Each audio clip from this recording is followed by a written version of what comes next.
समस्त साधक साथियों को आत्मिक वंदन। आप सभी का स्वागत है उस आध्यात्मिक यात्रा में जहां ज्ञान की ज्योति से अज्ञान का अंधकार मिटता है। अष्टावक्र गीता का प्रत्येक श्लोक हमारे भीतर आत्मबोध की चिंगारी को प्रज्वलित करता है। यह अमूल्य ग्रंथ हमें सिखाता है कि जो संसार हमें वास्तविक प्रतीत होता है वह वास्तव में मात्र एक कल्पना है। आज हम अष्टावक्र गीता के 18वें अध्याय के 7वें श्लोक पर गहराई से चिंतन करेंगे। यह श्लोक उस दिव्य सत्य का उद्घाटन करता है कि आत्मा मुक्त और शाश्वत है, जबकि जगत केवल भ्रम और कल्पना का परिणाम है। तो आइए इस गूढ़ सत्य को आत्मसात करने की ओर एक कदम बढ़ाएं।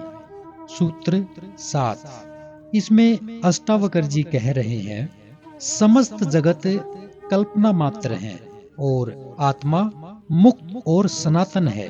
ऐसा जानकर धीर पुरुष बालक के समान क्या चेष्टा करता है। इस सूत्र के माध्यम से अष्टावक्र जी हमें यह समझाने का प्रयत्न कर रहे हैं कि ये जो संसार है ये केवल कल्पना मात्र है। तुमने जैसी अच्छी बुरी कल्पना की वैसा ही तुम्हें संसार दिखाई देता है।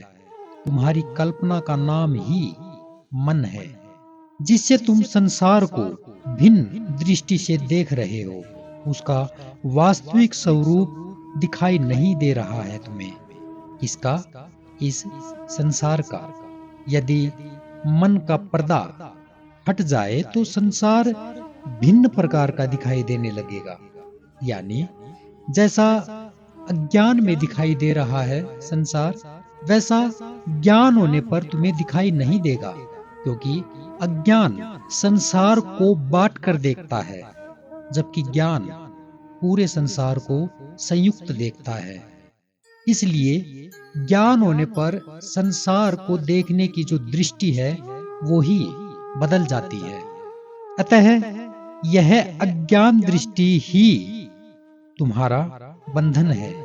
इसे छोड़कर जिस दिन चेतना द्वारा सीधा ही देखोगे, उसी दिन, उसी क्षण, उसी पल तुम मुक्त हो जाओगे।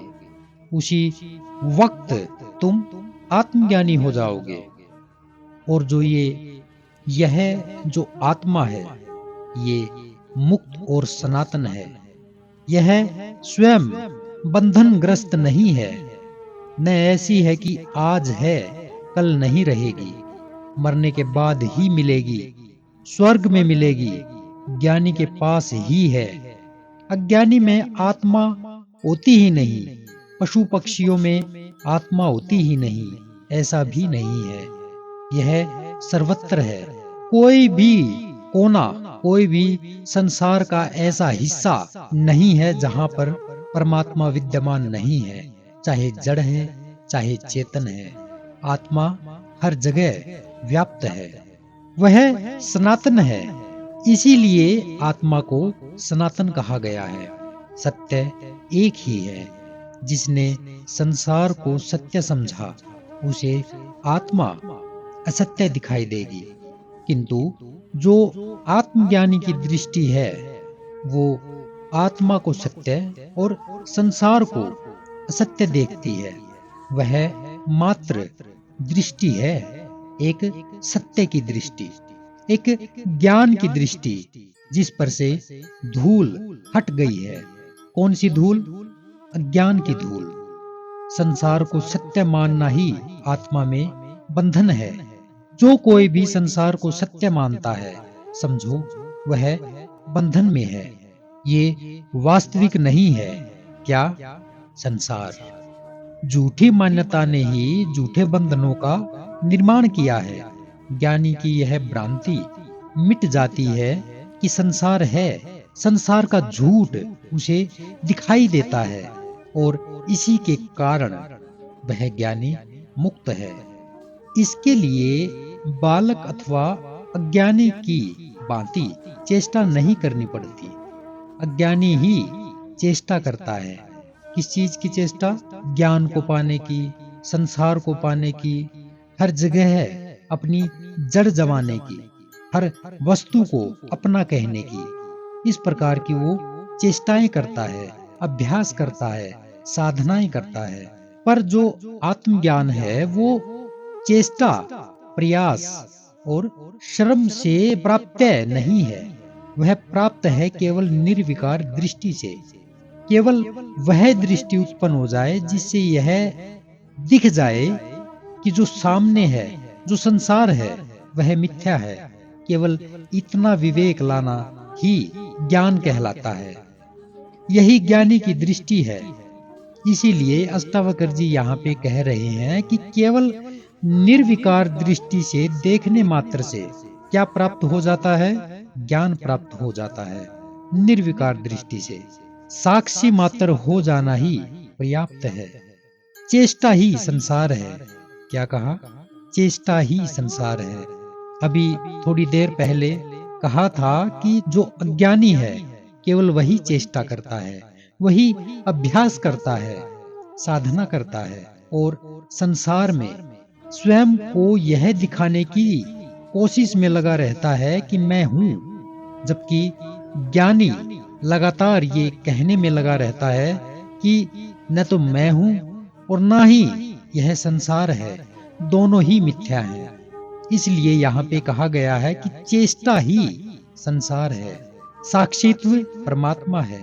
तुम्हारी चेष्टा से ही कर्मों का संचय हुआ है। तुमने हजारों जन्मों में प्रयत्न करके ही कर्मों का संचय किया है। नरक जाने के लिए तुमने बहुत परिश्रम किया है, किंतु मुक्ति तो एक क्षण में प्राप्त हो सकती है बिना प्रयत्न के। केवल इसी बात की ओर तुमने कभी ध्यान नहीं दिया। जो ये संग्रह किया जाता है केवल इसी को प्रयत्न के द्वारा करना पड़ता है, और जबकि त्याग एक क्षण में बैठे बैठे हो जाता है, वो भी बिना किसी श्रम के। यह आसक्ति त्याग ही मुक्ति है। घटना उसी क्षण घट जाएगी जैसे कोई स्वप्न में जागा हो। सभी संचित कर्म जागते ही लुप्त हो जाएंगे, जैसे स्वप्न में किए गए पाप पुण्य का दंड जागने पर नहीं मिलता। मुक्त तुम थे ही, बंधन ही भ्रांति थी सो मिट गई। बैठे बैठे ही मुक्त हो गए, सुनकर ही मुक्त हो गए। न उपवास में मुक्ति है, न शीर्षासन लगाने में, न कुंडलिनी जगानी पड़ती है, न बंद व मुद्राएं आवश्यक हैं। यानी किसी प्रकार का कोई योगासन, प्राणायाम या कोई मुद्रा तुम्हें मुक्ति तक नहीं लेकर के जा सकती। न किसी शास्त्र का ज्ञान आवश्यक है, न गुरु। ये बड़ी ऊंची और गहरी बात कह दी यहाँ पे अष्टावक्र जी ने। जबकि संसार तो इन्हीं के पीछे दौड़ लगाए बैठा है। उन्हें शास्त्र ज्ञान चाहिए, न जाने कितने ही प्रकार की मुद्राएं बैठने के लिए चाहिए। कभी अपनी आंखों को आधा बंद करके और आधा खोल करके बैठिए। कभी ये कहते हैं कि ये खाइए, ये खाने से ध्यान लगेगा, ये पीने से ध्यान लगेगा, और न जाने बहुत सारी बातें ऐसी हैं जो ज्ञान होने पर केवल मिथ्या दिखाई देती हैं। उनका कोई महत्व नहीं रह जाता। यहाँ पे बिल्कुल ही अष्टावक्र जी ने सीधे सीधे इसको कह दिया। पर इतना जरूर है कि ये सारी विधियां मुक्ति की ओर ले जाने में सहायक जरूर होती हैं, पर जब मुक्ति मिल जाती है, जब लक्ष्य प्राप्त हो जाता है, तो इन विधियों का कोई काम नहीं होता। ये विधियां ही जिंदगी न बन जाएं, ऐसा न होने पाए। इसलिए वो बात न आए, उसके लिए अष्टावक्र जी ने कहा है कि न तो उपवास जरूरी है, न शीर्षासन, न कुंडलिनी जगाने की आवश्यकता है, न किसी मुद्रा का करना आवश्यक है, न शास्त्र ज्ञान की आवश्यकता है, न गुरु की आवश्यकता है। केवल अज्ञान की स्वीकृति ही ज्ञान का द्वार है।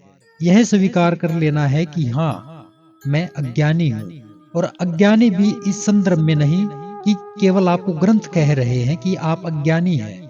बल्कि साक्षी भाव से अपने आप को, विवेक से अपने आप को देखना है कि आपके भीतर जो ज्ञान आपने एकत्रित किया है वह मिथ्या है, और जो ये मिथ्यापन है इसी को देख लेना ज्ञान है। अहंकार गिराकर सहज हो जाना यही मार्ग है। अष्टावक्र गीता का यह श्लोक हमें सिखाता है कि संसार मात्र एक कल्पना है और आत्मा ही शाश्वत और मुक्त है। जब मनुष्य इस सत्य को जान लेता है तो उसकी दृष्टि निर्मल और व्यवहार सरल हो जाता है। वह बालक के समान सरल और निष्कपट बन जाता है, क्योंकि वह जान चुका है कि संसार में कुछ भी स्थायी नहीं है। तो आइए हम भी इस सत्य को आत्मसात करें और जीवन की जटिलताओं से मुक्त होकर आत्मा की शांति का अनुभव करें। यही सच्ची मुक्ति का मार्ग है। कौन सा? सहजता, सरलता और शाश्वत सत्य का साक्षात्कार। इसी के साथ मिलते हैं अगले सूत्र में। तब तक के लिए नमस्कार।